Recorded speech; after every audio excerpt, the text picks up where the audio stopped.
பிரதமர் நரேந்திர மோடி முன்னாள் பிரதமர் நேருவுக்கு அடுத்தபடியான தொடர்ந்து 3வது முறையாக பிரதமராக பதவியேற்றார். பிரதமர் மோடி 75வது வயதை நெருங்கி வருகிறார். அதனால் அடுத்த லோக்சபா தேர்தலில் தேசிய ஜனநாயக கூட்டணிக்கும் நரேந்திர மோடி தலைமை தாங்குவாரா என்பது சந்தேகம். பாஜகவின் கொள்கை அணுகுமுறைகளும் இந்த சந்தேகத்திற்கு வலு சேர்க்கின்ற நிலையில் தொண்டர்களிடையே அடுத்த தலைவர் யார் என்ற கேள்வி எழுந்துள்ளது.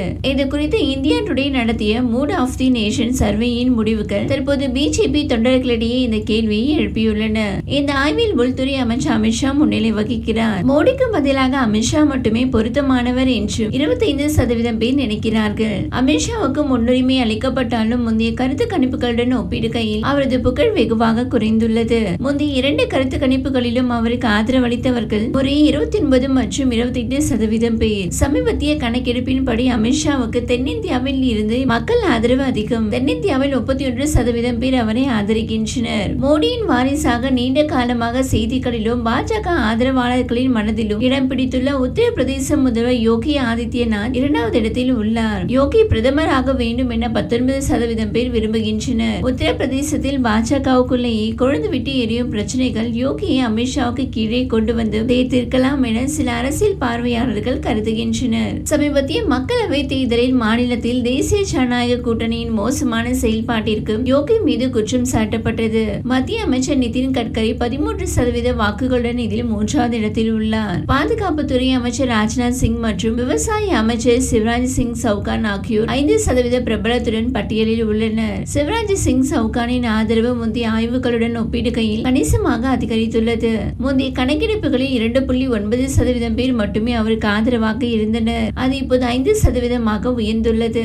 இது எதிர்பாராத உயர்வு என்று மதிப்பிடப்பட்டுள்ளது. நாட்டில் உள்ள 543 மக்களவை தொகுதிகளை சேர்ந்த 40,591 பேர் இந்த கருத்து கணிப்புக்கு பதிலளித்துள்ளனர். இந்நிலையில் தமிழக பாஜக தலைவர் அண்ணாமலை அரசியல் சார்ந்த படிப்பிற்காக வெளிநாடு செல்ல உள்ளதால் கட்சி நிர்வாக பணிகளை தற்காலிகமாக கவனிப்பதற்காக புதிய தலைவரை நியமிக்க உள்ளனர். பாஜக கட்சியின் தலைவர் பதவியை தவிர, அதாவது அண்ணாமலை அவர்களின் தலைவர் பதவியை தவிர கட்சியின் மற்ற அனைத்து நிர்வாகிகளின் பதவியும் வரும் ஆகஸ்ட் 31ஆம் தேதியுடன் முடிவுக்கு வரும் நிலையில் பாஜக கட்சியின் மாநில தலைவர் அண்ணாமலை அவர்கள் நிர்வாகிகளுக்கு புதிய அறிவிப்பு ஒன்றை வெளியிட்டுள்ளார். பாஜக கட்சியில் நியமிக்கப்படும் பதவிகள் 3 ஆண்டுகளுக்கு மட்டுமே செல்லுபடியாகும். காலாவதியான பின்னர் அந்தந்த பதவிகளுக்கு நிர்வாகிகள் புதிதாக நியமனம் செய்யப்படுவார்கள் அல்லது ஏற்கனவே இருக்கும் நிர்வாகிகளுக்கு பதிலாக வேறு நிர்வாகிகள் மாற்றப்படுவார்கள். அந்த வகையில் தற்பொழுது அண்ணாமலை அவர்கள் கட்சி நிர்வாகிகளுக்கு புதிய உத்தரவு ஒன்றை பிறப்பித்துள்ளார். அதாவது காலாவதியாகும் பதவிகளுக்கு புதிதாக நிர்வாகிகள் நியமிக்கப்படுவதற்கு முன்னதாக பாஜக கட்சியில் புதிதாக 1 கோடி உறுப்பினர்களை சேர்க்க வேண்டும் என்று பாஜக கட்சியின் மாநில தலைவர் அண்ணாமலை அவர்கள் கட்சி நிர்வாகிகளுக்கு உத்தரவு பிறப்பித்துள்ளார். தமிழக பாஜக கட்சியில் ஏற்கனவே 50 லட்சம் பேர் உறுப்பினர்களாக இருக்கிறார்களாம். எனவே மேலும் 50 லட்சம் புதிய உறுப்பினர்களை கட்சியில் சேர்க்க தேவையான அனைத்து வேலைகளையும் தொடங்குமாறு அனைத்து நிர்வாகிகளுக்கும் அண்ணாமலை அவர்கள் கோரிக்கை விடுத்துள்ளார். புதிதாக உறுப்பினர்கள் சேர்க்கப்பட்ட பின்னர் கட்சிக்கு புதிய நிர்வாகிகள் சேர்க்கப்படுவார்கள் என்று பாஜக கட்சியின் மாநில தரப்பிலிருந்து கூறப்படுகின்றது.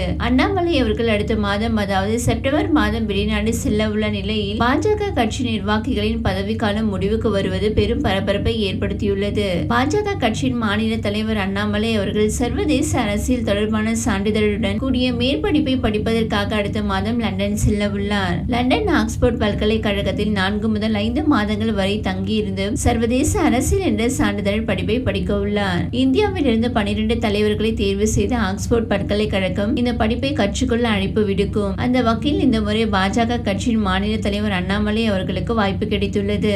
இதையடுத்து அண்ணாமலை அவர்கள் வெளிநாடு செல்ல உள்ள நிலையில் 5 மாதங்கள் கட்சி நடத்த போவது யார் என்ற கேள்வி எழுந்துள்ளது.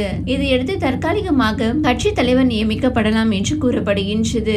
அண்ணாமலை அவர்கள் வெளிநாடு செல்வதால் அவருடைய தலைவர் பதவிக்கு தற்காலிக தலைவர் நியமிக்கப்படலாம் அல்லது தலைவர் பதவியில் இருந்தே அண்ணாமலை அவர்கள் மாற்றப்படலாம் என்றும் கூறப்படுகின்றது.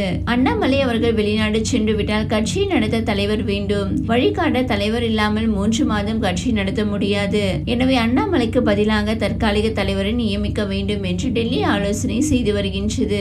இதையடுத்து அண்ணாமலை பதவி பறிக்கப்படுமா? வெளிநாடு செல்வது ஏன்? பாஜக அமைதியாக இருப்பது எதற்காக என்பது குறித்து அரசியல் நிபுணர்கள் பலரும் தங்களுடைய கருத்துக்களை பரப்பி வருகின்றனர். இந்நிலையில் இது குறித்து பாஜக தரப்பினர் டெல்லிக்கு பாஜக கட்சியின் மூத்த நிர்வாகி ஒருவர் மீது நன்மதிப்பும் நம்பிக்கையும் இருக்கின்றது. அந்த மூத்த நிர்வாகி பெயர்தான் தலைவர் பதவிக்கு அடிபட்டுக் கொண்டிருக்கிறது. இருந்தாலும் தற்போதைய தலைவர் அண்ணாமலை அண்ணாமலை அவர்களை தலைவர் பதவியில் இருந்து மாற்ற விருப்பம் இல்லாமல் டெல்லி இருக்கின்றது.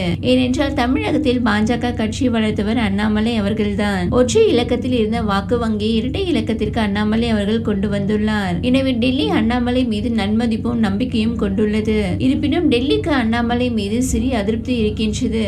அது என்னவென்றால் அவர் மேற்படிப்புக்காக வெளிநாடு செல்வதில்தான் டெல்லிக்கு அதிருப்தி உள்ளது.